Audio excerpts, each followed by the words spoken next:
Okay, here here are your week 6 assignments. That's going to be the week of September 28th through October 1st. This week there'll be two quizzes, the chapters 22 and 23 quizzes, I believe. Yeah, okay. Now, I'm going to try a little experiment this week, and if it works, and doesn't just completely take up all my time, I'll be able to go back and fix things so your grade on a chapter quiz will average in as that grade. Like 110 won't be 100, it'll be 110. Now, this could be very time consuming for me. Well, it will be, but I want it to be this way.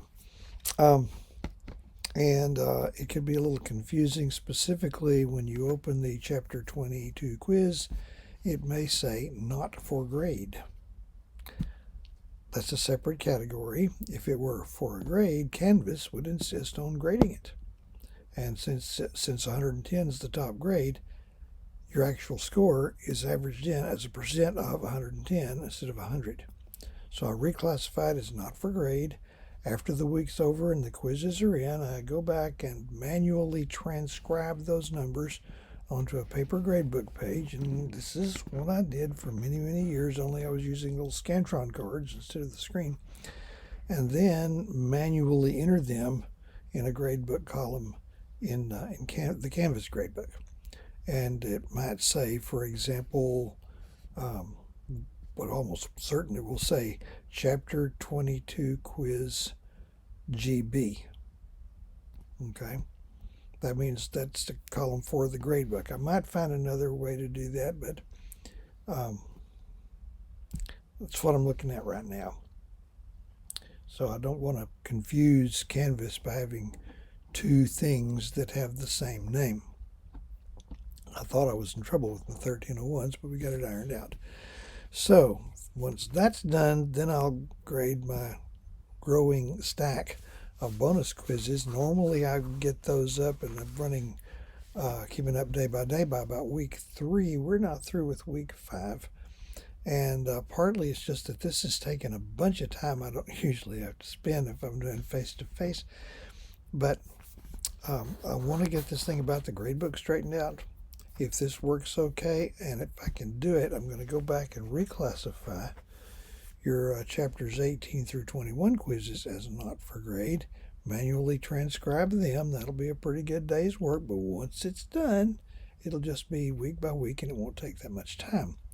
But once that's done, you have your actual grade there. Then, when I put the bonus points on top of it, Canvas won't get all arithmetic-y about it and want to discount those.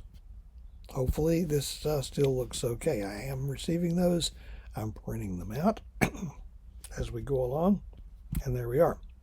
Next, most students were able to install the Lockdown browser, use the webcam, and take the exam 1 successfully.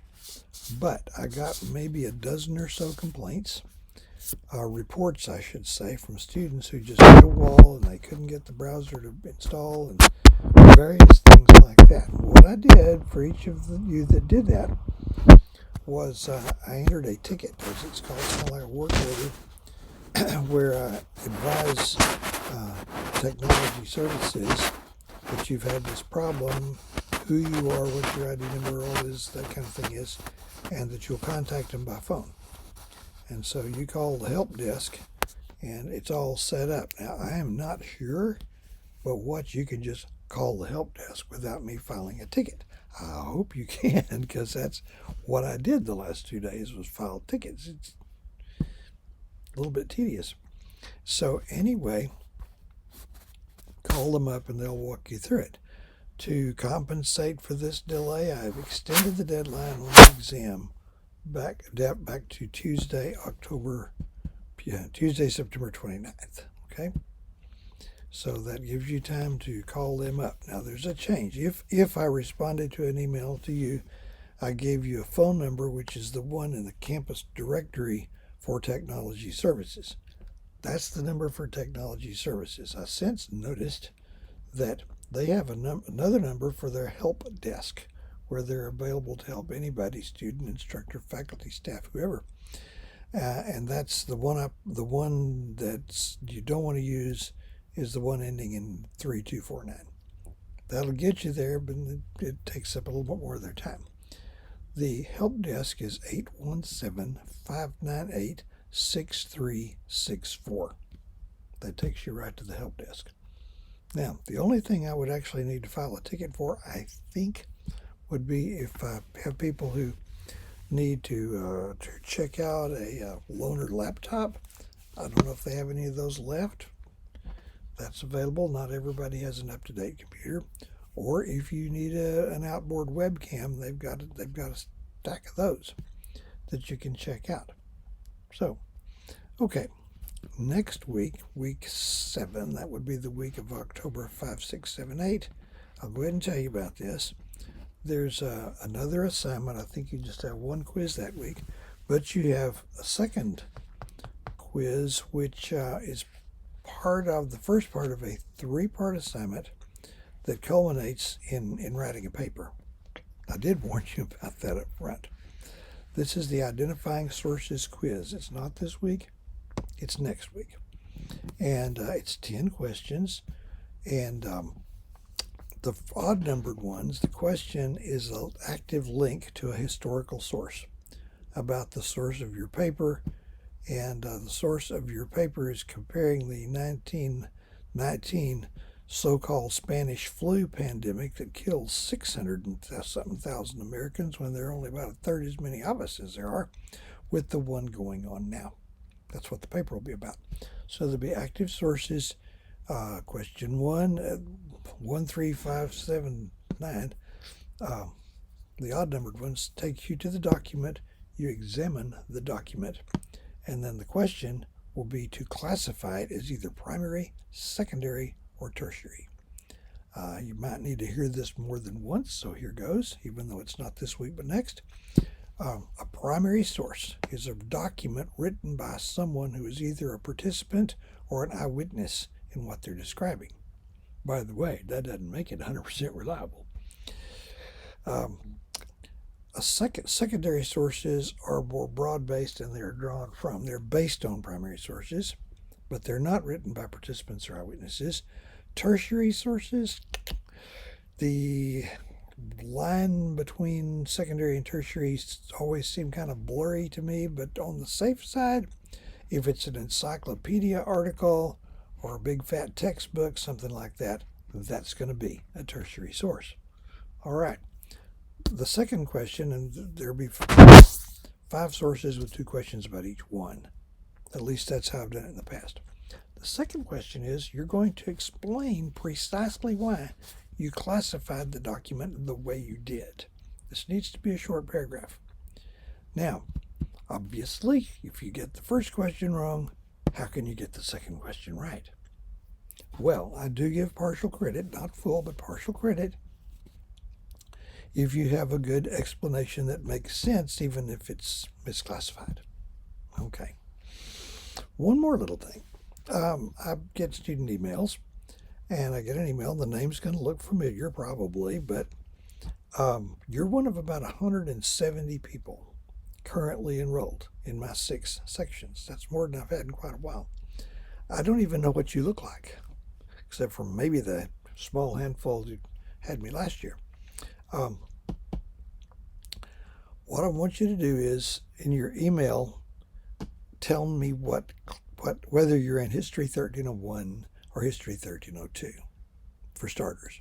Because the way it is now, people don't tell me that. I pick up my grade book. I do maintain a paper grade book for that reason, if no other. And I have to leaf through sometimes 6 pages looking for your name. It just slows things down. Now, it also helps if you include your section number. I'm talking to 1302 now. I hope I haven't said 1301.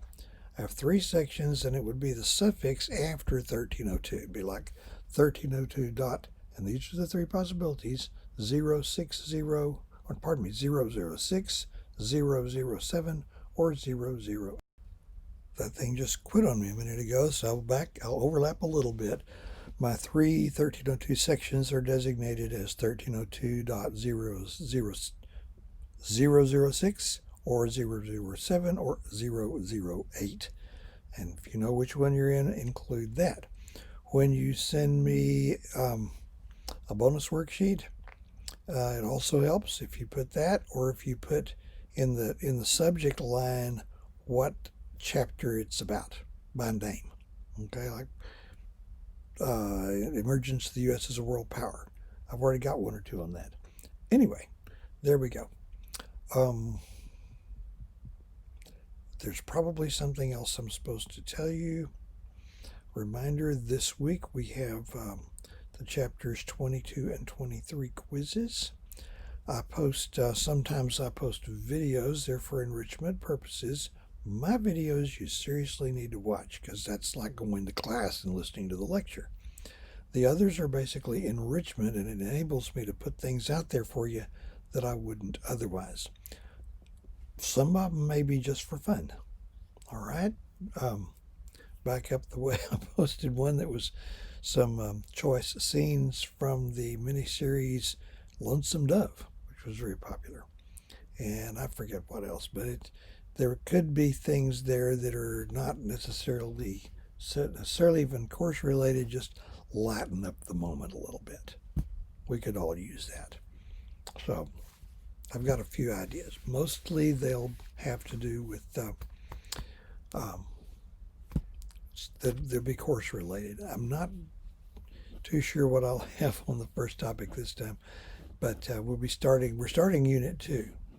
All right, Unit 2 has three main topics: emergence of the U.S. as a world power, the progressive movement, and World War I, how it happened, how we got into it, what we did in it, how it changed us. That's what it is for this unit. Okay, have a nice week 3. So, pardon me. Why? Time travel, occupational hazard.